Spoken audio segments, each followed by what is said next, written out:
उकळत्या दुधामध्ये पोहे घालून आज आपण बाहेर मिळणारा महागडा पदार्थ खूपच कमी साहित्यात खूप सोप्या पद्धतीने घरच्या घरी बनवणार आहोत। करायला खूप सोपं आहे, चवीला एकदम भारी। चला तर सुरुवात करूयात। तर यासाठी इथे मी 1 वाटी पोहे घेतलेले आहेत। पोहे जाडे बारीक तुम्ही कोणतेही घेऊ शकता। पोहे घ्यायचे आहेत। यानंतर इथे मी एक बाउल घेतलाय, यावर ठेवायची आहे चाळणी आणि त्यानंतर आपल्याला हे पोहे चांगले चाळून घ्यायचे। पोह्यामध्ये कचरा असतो, यासाठी चाळून घ्यायचे आणि निवडून सुद्धा घ्यायचे। पोहे चांगले असे चाळून घ्यायचे व्यवस्थित। तर हे बघा, पाहू शकता आता या बाउलमध्ये पहा थोडासा कचरा निघालेला आहे। आपले हे पोहे चांगले चाळून झालेले आहेत। धुवायची अजिबात गरज नाही, पुसून घेऊ शकता। यानंतर इथे मी पॅन गरम करायला ठेवलाय, यामध्ये घालूया 1 चमचा तूप। यानंतर चाळून ठेवलेले पोहे यामध्ये घालायचे आणि या तुपावर पोहे चांगले परतून घ्यायचे। जास्त वेळ परतायचं नाही, आपल्याला याचा पोह्यांचा रंग बदलू द्यायचा नाही। फक्त एक कुरकुरीत होईपर्यंत चांगले भाजून घ्यायचे आहेत। तुपामध्ये भाजल्यामुळे पोहे छान असे कुरकुरीत बनतात, शिवाय याला एक वेगळा सुगंध देखील येतो। तर 1-2 मिनिटं फक्त आपल्याला चांगले मिक्स करत पोहे कुरकुरीत होईपर्यंत भाजून घ्यायचे आहेत। पोहे स्लो फ्लेमवर एकदम मी चांगले भाजून घेतलेले आहेत। चेक करूया, हातावर थोडेसे घ्यायचे आहेत आणि चेक करायचे। हे बघा, मस्त असे चुरले जात आहेत, कुरकुरीत झालेत। पोहे छान असे कुरकुरीत झालेले आहेत। एका ताटामध्ये काढून घ्यायचे आणि हे पोहे आहेत ते पूर्णपणे थंड करून घ्यायचे। तोपर्यंत इथे मी पॅन मध्ये अर्धा लिटर दूध घेतलेलं आहे। 10 लिटर दुधापासून आपण हा पदार्थ बनवणार आहोत। तर दूध यामध्ये घातल्यानंतर आपण यामध्ये घालणार आहोत अर्धी वाटी मिल्क पावडर। गॅसची फ्लेम मी अजूनही चालू केलेली नाही। मिल्क पावडर चांगली दुधामध्ये मिक्स करून वितळून घ्यायची, नंतर गॅसची फ्लेम चालू करायची। दुधाची पावडर मिक्स झालेली आहे। आता गॅसची फ्लेम चालू करूया। मीडियम ठेवायचं आहे सुरुवातीला गॅसची फ्लेम आणि मिक्स करून घ्यायचं। आपण यासाठीच आधी गॅसची फ्लेम चालू केली नाही, कारण आपण मिल्क पावडर घातलेली आहे आणि गॅसची फ्लेम चालू ठेवली तर मिल्क पावडरच्या गुठळ्या होतील, म्हणून दुधात आधी मिल्क पावडर चांगली मिक्स करून घ्यायची आणि त्यानंतर लो टू मीडियम फ्लेमवर आपल्याला हे दूध थोडंसं आटवून घ्यायचं आहे। म्हणजेच 25% आपल्याला हे दूध चांगलं गरम करून आटवून घ्यायचं आहे, म्हणजे याला छान असा दाटसरपणा येईल। दूध एकसारखं मिक्स करत राहायचं आहे। मिक्स करून घेतल्यानंतर इथे मी गॅसची फ्लेम स्लो केलेली आहे आणि आता हे आपण थोडंसं अजून आटवून घेऊया। आता हे आटतंय दूध, तोपर्यंत आपण पुढची तयारी करूया। पोहे हे बघा मस्त असे कुरकुरीत झाले, हाताने चुरून बघितल्यावर याचा छान असा चुरा होतोय, याचा अर्थ हे चांगले असे भाजले गेलेले आहेत, मस्त कुरकुरीत झालेले आहेत। आता मिक्सरच्या भांड्यात काढून घ्यायचे आहेत हे पोहे आणि जेवढी जमेल तेवढी एकदम बारीक पावडर आपल्याला याची करून घ्यायची आहे। बारीक पावडर होण्यासाठीच पोहे चांगले स्लो फ्लेवर कुरकुरीत भाजून घेतले ना की मस्त अशी बारीक पावडर होते।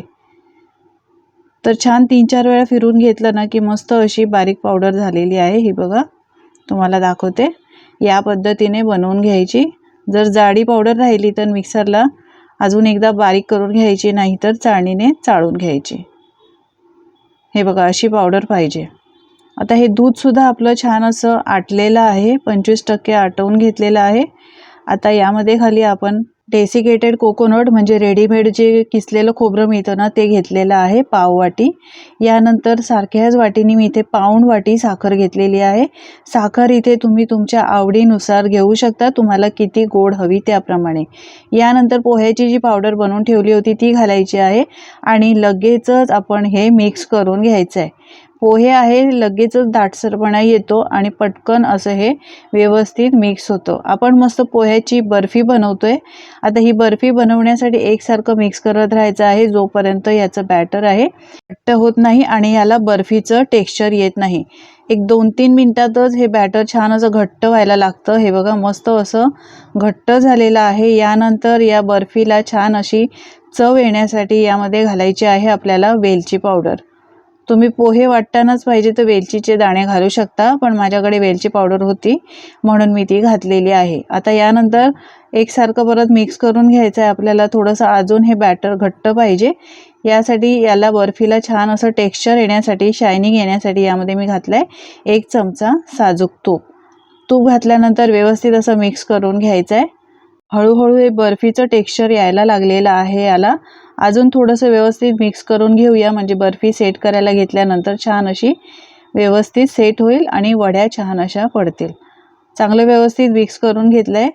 एकदम असं हे बॅटर घट्ट झालेलं आहे, पाहू शकता. छान असं बर्फीचं टेक्स्चर आलेलं आहे. यानंतर आता हे बॅटर आहे आपण काढून घ्यायचं आहे, पण त्यापूर्वी चेक करून घेऊया. असा लहानसा गोळा घ्यायचा आहे. छान असा गोळा होतो, याचा अर्थ बर्फीचं याला टेक्स्चर छान आलेलं आहे. बर्फीचं हे मिश्रण चांगलं सेट झालेलं आहे. आता गॅसची फ्लेम लगेचच बंद करायची आहे आणि यानंतर ज्या ताटामध्ये बर्फी सेट करणार आहात त्या ताटाला तूप लावून घ्यायचं आहे, किंवा तुम्ही इथे बटर पेपर असेल तुमच्याकडे तर बटर पेपरचा वापर करू शकता. ताटाला तूप लावून घेतल्यानंतर हे बर्फीचं मिश्रण आहे ते लगेचच गरम असतानाच या ताटामध्ये घालायचं आहे आणि स्पॅच्युलाने किंवा एखाद्या वाटीला तूप लावून हे चांगलं व्यवस्थित असं सेट करून घ्यायचं. पोह्याची बर्फी ना खरंच खूप खायला छान लागते. तुम्ही जर अशी बर्फी घरी बनवली ना तर यापुढे बाहेरून कधी आणणार नाही. बर्फी छान अशी सेट करून घेतलेली आहे. आता यावर घालायचा आहे सुकामेवा.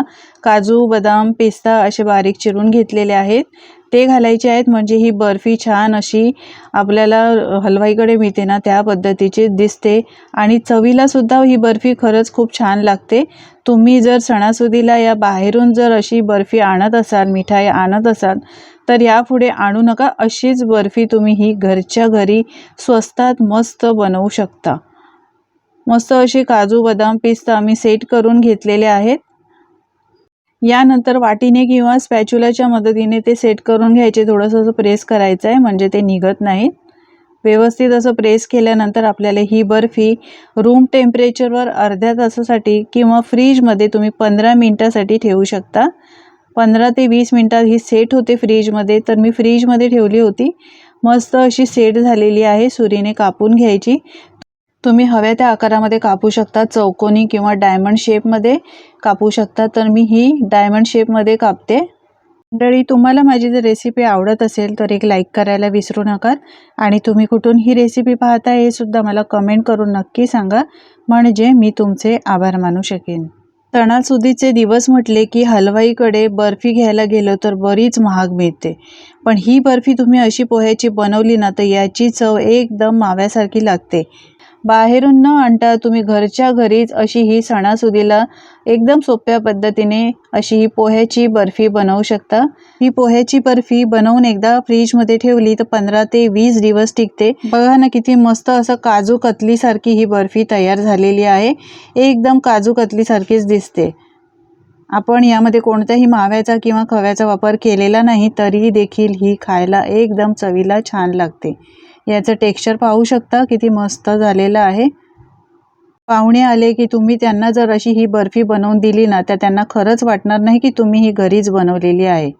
तर मंडळी, या सणासुदीला तुम्ही सुद्धा घरच्या घरी सोप्या पद्धतीने अशी ही पोह्याची बर्फी बनवून बघा आणि बनवून बघितल्यानंतर तुमचे अनुभव माझ्यासोबत शेअर करा.